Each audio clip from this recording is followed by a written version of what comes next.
And we're back! Spoilers! Shin Godzilla! Check him out! We're gonna talk about it. It's gonna happen. Not using that take.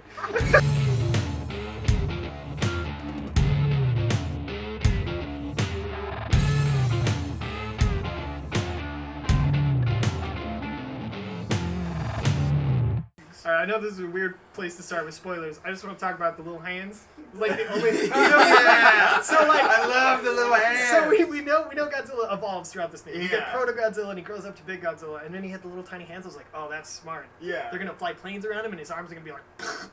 crap. No. And then no. And I was like, they ah, were just tiny, like, they serve no purpose. Vestigial hands. Yeah, literally, like, and you see them when he goes into, like, his third form or whatever, when he stands up, the arms come out. They, like, rip out of his body for speed evolution. Yeah, no, Godzilla, you don't need them. You don't need those arms. You're not gonna use them for anything, Godzilla. That being said, I think Godzilla evolves now so they can have just infinite number of toys. Yeah. Each movie is going to come out and just... Totally. I mean, the movie totally sets up for a whole new line of movies. Oh, man. I mean, we'll talk about that later, but... No, let's just dive in. Let's talk about the resolution of Shin Godzilla. Okay. The end. Let's go all the way. So, it's one of the silliest endings I've ever seen. But my God, did they earn it. They pushed... They're like, okay, so here's how we're going to be Godzilla.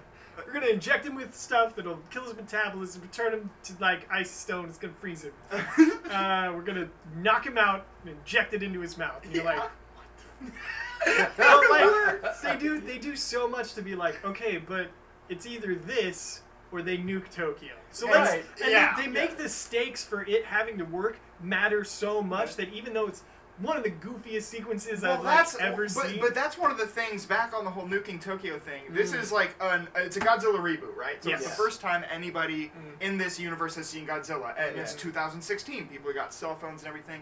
So the whole political climate of dropping a nuke on Japan 60 years after World War II, they really, really don't want to do that. And it's a great political commentary right there, and social commentary. That was one of my favorite things about the commentary is how much they talked about Japan's like reliance on the rest of the world, and how that sort of affects their ability to be autonomous. And the U.S. are a bunch of dicks. I actually thought that they were fair. They were fair. They were totally fair because it just reiterated their love-hate relationship with the United States. It's like, wow, these guys can help us, and they've helped us out, and they're doing all this stuff, but then they're like, oh, they're just so American. Well, they're straight up like, the U.S. in this movie is like, you have 3 days to figure it out, otherwise we're dropping on your country. But that's the thing. They still need the tech to pull off the plane from Americans. So there's like one American who's like, oh, wait, guys, I got you. I'll just fly him in. It's fine. I'll get fired. I don't give a shit. For the coagulant or something? Yeah, because they need to fly in the drones to get hit by the back lasers and stuff. So it's this whole... love-hate. It's a total love-hate relationship. And the only thing that gave them enough time to prepare the coagulant was the bureaucracy of launching a nuke. It took 3 days. Or it took 2 days, and then they got a 24-hour time limit because they were closed. And then France is like, wait, no, maybe hold off for a minute. I'm not sure. Let's him figure it out. It will be fine. And then they the whole sequence. They trip Godzilla. They stick tubes in his mouth. Okay. They build a building. No. Hold on. I think you're downplaying everything. Okay, so where Godzilla is near the train tracks.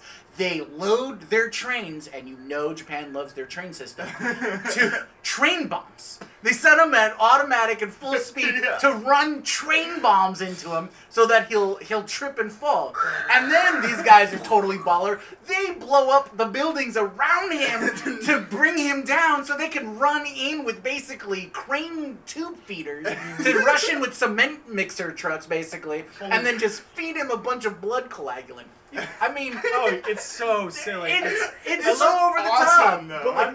But they earn it. They totally earn it. Oh my God! Oh my God. Just the cranes very slowly moving forward. I'm like, those look.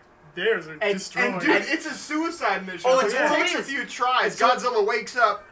Atomic breath. They totally factored in like casualties. The guy comes up and is like, no. They're like telling the minister. They're telling the minister, don't go up there. We need the leaders back here. It's like, no, man, these people are gonna just die in droves to make this happen. I'm gonna be at the front. So totally baller move here. Yeah, the prime minister dies. Half of his cabinet dies. That was and that's really huge. That's a great low point. Well, yeah, I liked that because that's where the tone shifts quickly. And usually when you do a fucking neck snapping turn like that, it's rough. But I thought it sold very well. Yeah, they managed to build up the threat, and they build up the prime minister's importance enough that by the time that the two interact, it felt organic enough. And he's a lovable prime minister too. It's like. He like just fine, do it. He's like, yeah, it's great. I actually like the interim prime minister the best though. Oh yeah, because he's funny. He's totally. I do not want to be in history for this. Well, he also totally set up the whole back channel thing. That's why I like the. We'll call him the lead minister. Yeah. His boss tells him at the end. It's basically, no, this was all set up so that we cleanly cut the past and you have to take the future. You know, I was like, whoa, that's like an Armageddon moment. You know, like when Bruce Willis tells Ben Affleck, he's like, no, it's your job to take care of her now. And that's basically what I got. It was like, nah, we're the old school, you're the new school. Goodbye. And then they just fade off in the history. It's like if a mist came in and it was or something. No, it was great. Okay. I want to talk about all the wonderful Godzilla-ness now. Oh my god. Like him, the guy himself. The score. Oh yeah. Oh my god. Oh, I love that they just used the original soundtrack. Straight up. Not even like re-recording. Nope. It's nope. clearly It's like, the same let's quality. take it and put it in there. I was like, this is the same. And that's this is awesome! And the roar is the same, right? Which I love. Those are my biggest, I know it's stupid, but my biggest complaint about 2015 Godzilla was they dropped it to where it's all bass.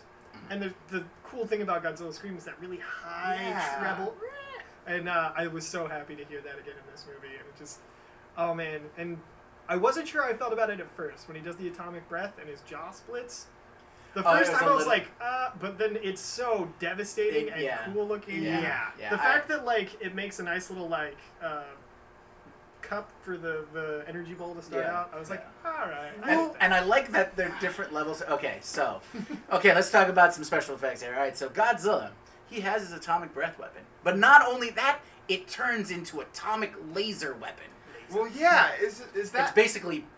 I can at best I can guess that since his breath weapon was atomic fire, that this is a highly focused plasma. Yeah, it was always described as his atomic breath. Like they did real, and it's always blue, and so it's clear in the older movies they didn't mean for it to be fire exactly. They just also didn't quite know what it was. And they did both in this. Yeah, I like that it starts as fire, and then it becomes super focused, intense. Like the fire is just like the churn on the top. And he like gets it out, and then you have another one of those crazy static wides of the fire breath just pluming through the city. Filling the whole city. Man, I love that. And then you start to see it. The sound goes up, and at this point, I'm clutching my chair in the theater, and then.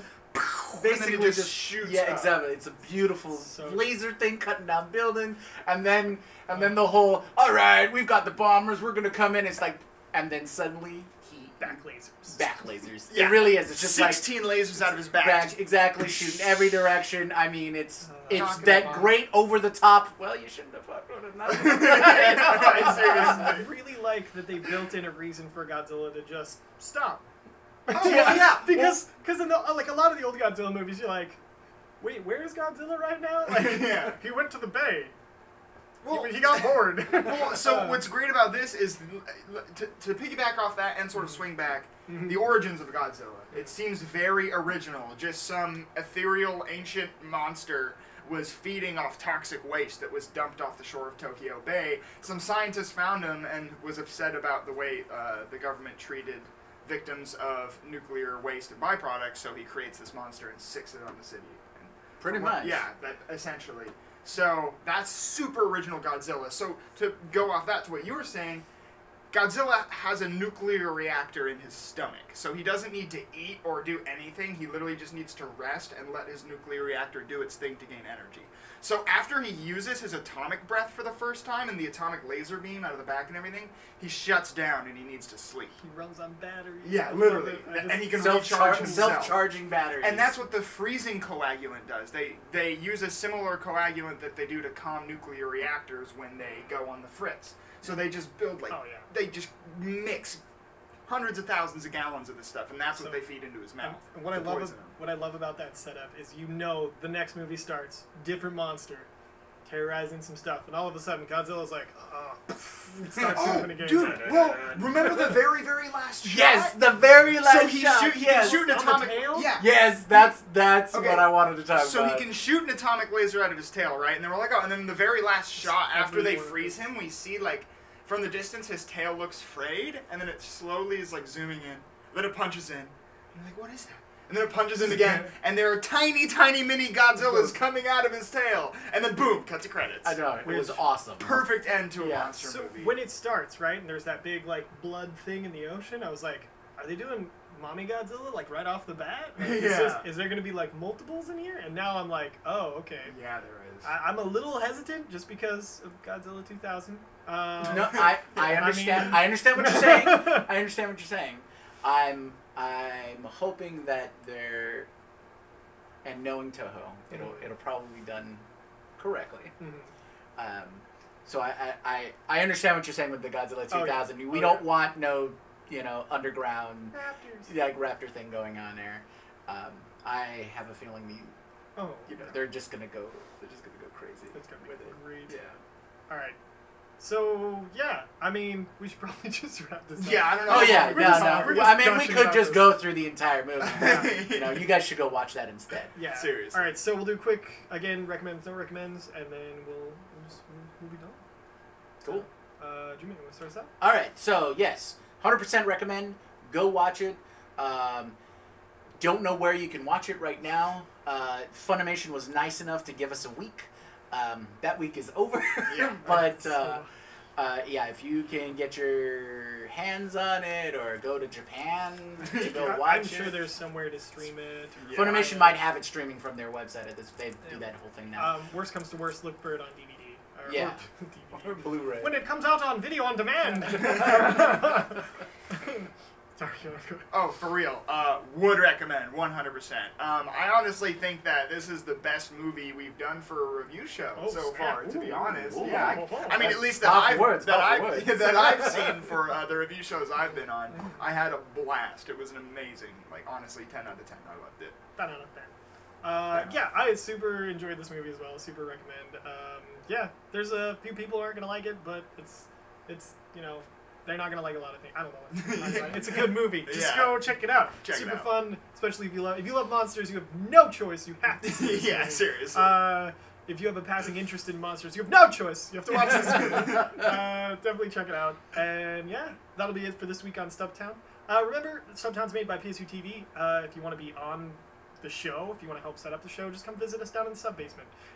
We're in here. Usually there's a director in between noon and 6. Come check us out. Join all of the good stuff. Do all the good stuff. And we'll see you next week.